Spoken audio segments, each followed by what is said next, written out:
ఇగో ఇక్కడ పెట్టింది టేబుల్ మీద ఇక్కడ పెట్టు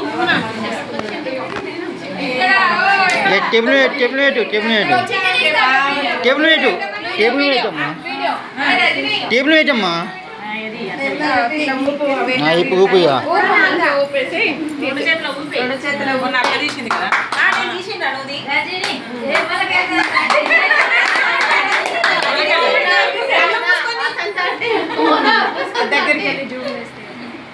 అందరు ఉన్నారు కదా